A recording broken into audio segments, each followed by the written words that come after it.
그 아이가 자라매 하루는 추수꾼들에게 나가서 그의 아버지에게 이르렀더니 그의 아버지에게 이르되 내 머리야 내 머리야 하는지라. 그의 아버지가 사환에게 말하여 그의 어머니에게로 데려가라 하매 곧 어머니에게로 데려갔더니 낮까지 어머니의 무릎에 앉아 있다가 죽은지라. 그의 어머니가 올라가서 아들을 하나님의 사람의 침상 위에 두고 문을 닫고 나와 그 남편을 불러 이르되 청하건대 사환 한 명과 나귀 한 마리를 내게로 보내소서. 내가 하나님의 사람에게 달려갔다가 돌아오리이다 하니 그 남편이 이르되 초하루도 아니요 안식일도 아니거늘 그대가 오늘 어찌하여 그에게 나아가고자 하느냐 하는지라. 여인이 이르되 평안을 비나이다 하니라. 이에 나귀의 안장을 지우고 자기 사환에게 이르되 몰고 가라. 내가 말하지 아니하거든 나를 위하여 달려가기를 멈추지 말라 하고 드디어 갈멜산으로 가서 하나님의 사람에게로 나아가니라. 하나님의 사람이 멀리서 그를 보고 자기 사환 게하시에게 이르되 저기 수냄 여인이 있도다. 너는 달려가서 그를 맞아 이르기를 너는 평안하냐 내 남편이 평안하냐 아이가 평안하냐 하라 하였더니 여인이 대답하되 평안하다 하고 산에 이르러 하나님의 사람에게 나아가서 그 발을 아는지라. 게하시가 가까이 와서 그를 물리치고자 하매 하나님의 사람이 이르되 가만두라. 그의 영혼이 괴로워하지만은 여호와께서 내게 숨기시고 이르지 아니하셨도다 하니라. 여인이 이르되 내가 내 주께 아들을 구하더이까 나를 속이지 말라고 내가 말하지 아니하더이까 하니 엘리사가 게하시에게 이르되 내 허리를 묶고 내 지팡이를 손에 들고 가라. 사람을 만나거든 인사하지 말며 사람이 내게 인사할지라도 대답하지 말고 내 지팡이를 그 아이 얼굴에 놓으라 하는지라. 아이의 어머니가 이르되 여호와께서 살아계심과 당신의 영혼이 살아계심을 두고 맹세하노니 내가 당신을 떠나지 아니하리이다. 엘리사가 이에 일어나 여인을 따라가니라. 게하시가 그들보다 앞서가서 지팡이를 그 아이의 얼굴에 놓았으나 소리도 없고 듣지도 아니하는지라. 돌아와서 엘리사를 맞아 그에게 말하여 아이가 깨지 아니하였나이다 하니라. 엘리사가 집에 들어가 보니 아이가 죽었는데 자기의 침상에 눕혔는지라. 들어가서는 문을 닫으니 두 사람뿐이라.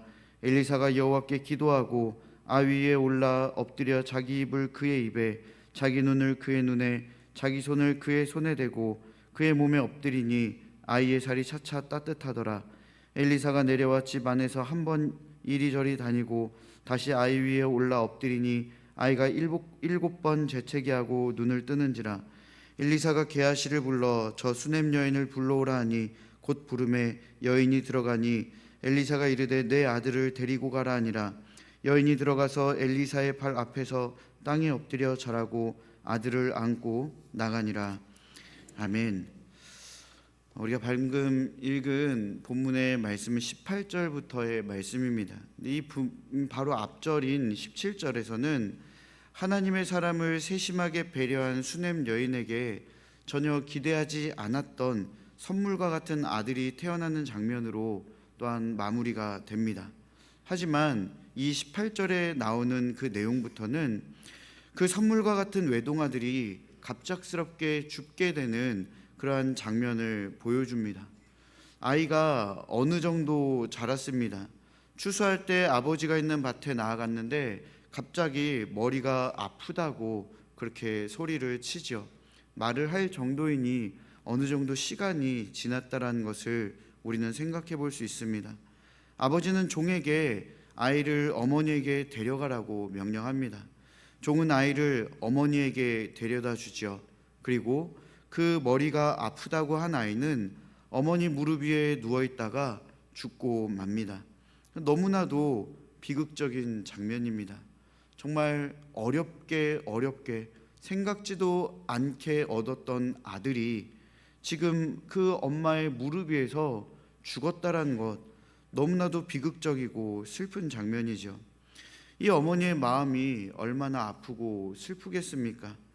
하나님의 사람의 예언으로 낳은 선물과 같은 외동아들인데 이렇게 허망하게 죽음을 맞이하니 가슴이 찢어질 것입니다.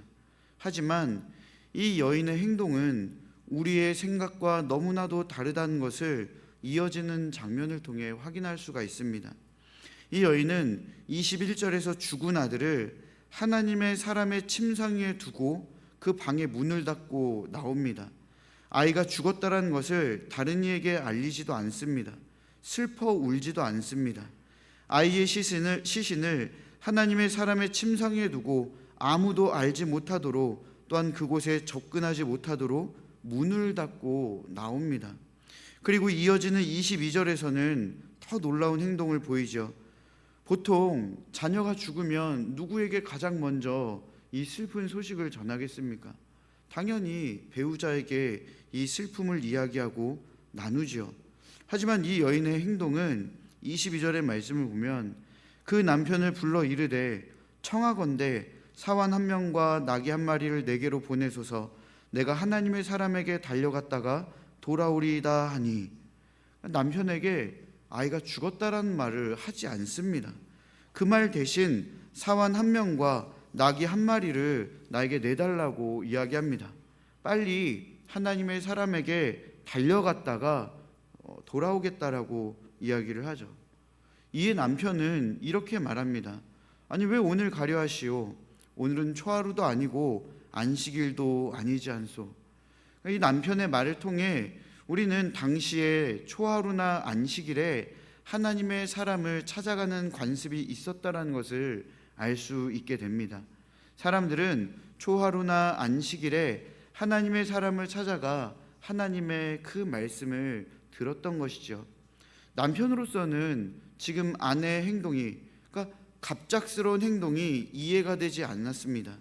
당연히 아내가 그 어떠한 상황에 대해서도 얘기하지 않으니 알 수가 없었던 것이죠.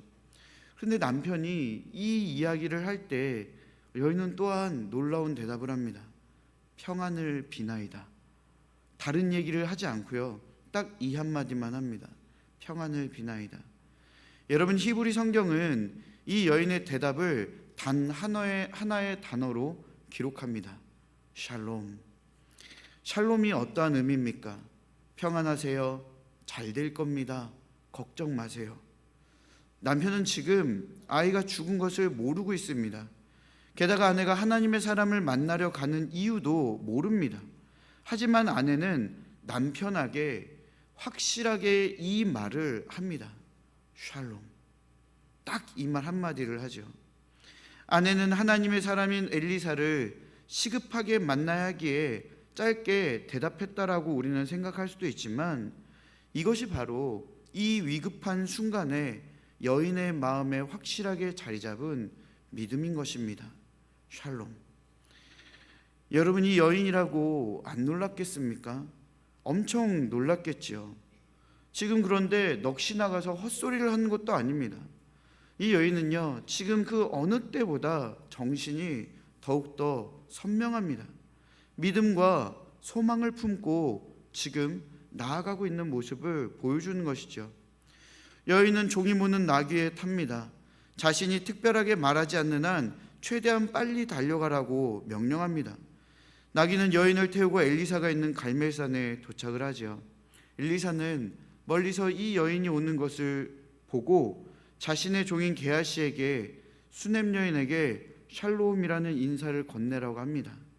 여인은 게하시를 통한 엘리사의 인사에 또한 샬롬이라는 인사에 샬롬이라고 대답을 합니다.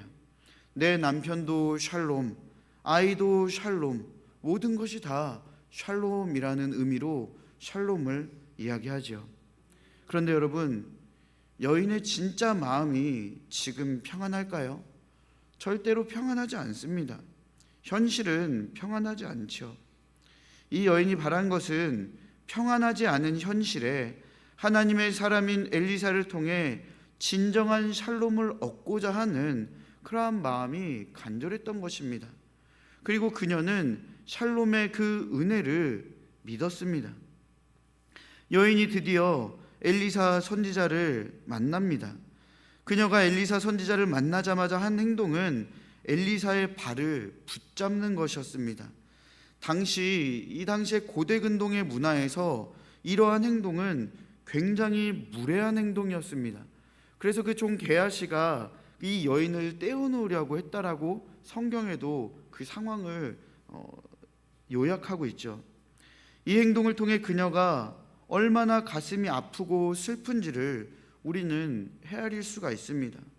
이 전까지 남편에게 아무 말도 하지 않고 샬롬, 그리고 이 엘리사가 게하시를 통해 샬롬, 너 남편도 아내도 샬롬 하느냐 했을 때 모두 다 샬롬, 이렇게 담대하게 이야기했던 그녀가 이 엘리사 선지자를 보자마자 이렇게 발을 붙잡았습니다. 얼마나 가슴이 아프고 슬펐으면 그의 발을 붙잡았겠습니까? 이렇게라도 선지자를 붙잡고 그에게 문제를 해결해 줄 간절함을 표현했던 것입니다. 그녀는 자신의 문제를 해결할 수 있는 선지자 앞에서 힘이 풀리고 만 것이죠. 더 정확하게는 그녀는 엘리사를 하나님의 거룩한 사람이라고 말할 정도였습니다. 그러니까 그녀는 오직 그 엘리사의 더 높으신 분 하나님만이 이 문제를 해결해 주실 수 있다라는 믿음과 소망을 가지고 한숨에 달려왔던 것입니다. 물론 그녀가 있던 곳에서 하나님을 부르짖고 간청할 수도 있었죠. 하지만 이때는 구약 시대입니다. 하나님께 더 가깝게 다가가기 위해, 더 확실하게 하기 위해 선지자를 찾아온 것입니다. 여기서 엘리사는 놀라운 모습을 보여줍니다. 여인이 무례하게 굴 정도로 뭔가 심각한 어려움에 빠져 있다는 것을 감지하고 이 당시의 예절, 관습 이런 거 상관없이 그녀의 슬픔을 받아줍니다. 하나님께서 엘리사 선지자에게 이 여인에 대한 어떤 말씀도 해주지 않으셨기 때문에 여인의 아들이 죽은 것은 알지 못한 상태이지요. 드디어 여인은 자신의 슬픔의 원인에 대해 이야기를 합니다. 내가 내 주께 아들을 구하더니까 나를 속이지 말라고 내가 말하지 아니하더이까. 그러니까 이 여인은 직접적으로 애가 죽었습니다, 이렇게 죽음에 대한 이야기를 하지 않습니다. 다만 이 말로 인해 아이에게 문제가 생겼음을 알게 해준 것이죠. 엘리사 선지자는 즉각 아이에게 문제가 생긴 것을 압니다. 하나님께서 알려주시지 않으셨기에 엘리사 선지자는 이 여인에게 일어난 일을 알 수 없었지만 이 여인의 이 말과 이 행동들을 통해 알게 된 것이죠. 엘리사 선지자는 자신의 종 게하시에게 자신의 지팡이를 가지고 서둘러 가서 그 아이의 얼굴 위에 놓으라고 명령합니다. 근데 여러분, 게하시가 이 아이에게 도착해서 아이의 얼굴 위에 지팡이를 올려놓았을 때 어떠한 일이 일어납니까? 아이가 그러면 막 팍 일어나서 살아나야 하는 그런 극적인 기대감을 우리는 갖게 되죠. 하지만 아무런 변화가 없습니다. 아무 일도 일어나지 않았던 것입니다. 31절에서 게하시는 엘리사 선지자에게 아이가 깨지 아니하였나이다 라고 이야기를 합니다. 게하시에게는 아무런 잘못도 문제도 없죠. 그냥 시키는 대로 그 지팡이를 가지고 아이에게 찾아간 것입니다. 단지 엘리사 선지자가 시킨 대로 했을 뿐이죠. 여러분, 우리는 여기서 오늘 본문이 우리에게 주는 이 진수를 맛볼 수 있습니다. 32절과 33절 말씀입니다. 엘리사가 집에 들어가 보니 아이가 죽었는데 자기의 침상에 눕혔는지라. 들어가서는 문을 닫으니 두 사람뿐이라. 엘리사가 여호와께 기도하고. 엘리사는 하나님의 사람으로서 많은 이적을 나타낸 자입니다. 당시 대단한 선지자였던 것이죠. 하지만 하나님께서 알려주시지 않아 아이의 죽음도 몰랐습니다. 이 대단한 선지자가 하나님이 알려주시지 않으면 아무것도 모르는 것입니다. 또한 그렇게나 대단한 선지자가 자신의 지팡이를 먼저 보냈지만 아이는 살아나지도 않았고 아무런 일도 일어나지 않았습니다. 왠지 이러한 사람이, 이 능력의 사람이 이런 물건 하나만 이렇게 딱 갖다 손만 대기만 해도 병이 나을 것 같은 그런 마음이 들기도 하죠. 하지만 아무런 일도 일어나지 않습니다. 여러분, 이 말씀이 우리에게 주는 의미가 무엇일까요? 제가 아까 이 본문의 진수라고 말씀했던 33절 말씀, 여호와께 기도했습니다.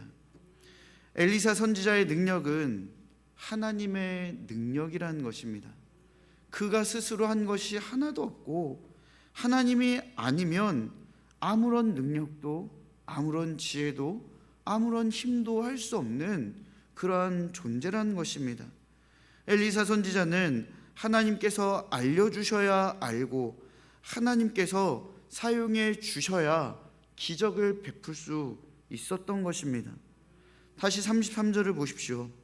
들어가서는 문을 닫으니 두 사람뿐이라, 아이와 엘리사 선지자죠. 엘리사가 여호와께 기도하고, 엘리사의 지팡이는 아이를 살아나게 하지 못했습니다. 하지만 여호와 하나님께 드린 기도로 아이는 살아납니다. 그런 후에 엘리사 선지자는 여러 행동들을 취하죠. 네, 사랑하는 여러분, 아이가 살아나게 된 근본적인 원인이 무엇입니까? 어떠한 행위에 있는 것입니까? 아니죠. 그 행위 이전에 먼저 하나님을 향한 믿음의 기도와 여호와 하나님의 능력이 있었기 때문에 이 아이가 살아나게 된 것입니다. 오늘 본문은 바로 이것을 우리에게 알려주고 있는 것입니다. 우리를 살리시는 분은, 우리를 치유하시는 분은, 우리의 문제를 해결해 주실 수 있는 분은 유능한 목사가 아니다, 치유의 은사를 가진 자도 아니다, 뛰어난 의료기술도 뛰어난 상담가도 아니다. 오직 하나님의 능력이며 하나님을 향한 믿음의 기도가 있어야 한다. 바로 이 본문이 우리에게 이것을 알려주고 있는 것입니다. 엘리사가 취한 행동으로 죽었던 아이는 깨어나면서 7번 재채기를 합니다. 유대인들에게 7이라는 수가 가지고 있는 상징적인 의미는 하나님의 수, 승리, 안식을 뜻합니다. 그러니까 7번 재채기를 했다는 것은 소년이 죽음을 이기고 다시 살아났다는 것을 의미하는 것이죠. 승리. 아이가 다시 살아나자 엘리사 선지자는 수넴 여인에게 내 아들을 데리고 가라라고 말합니다.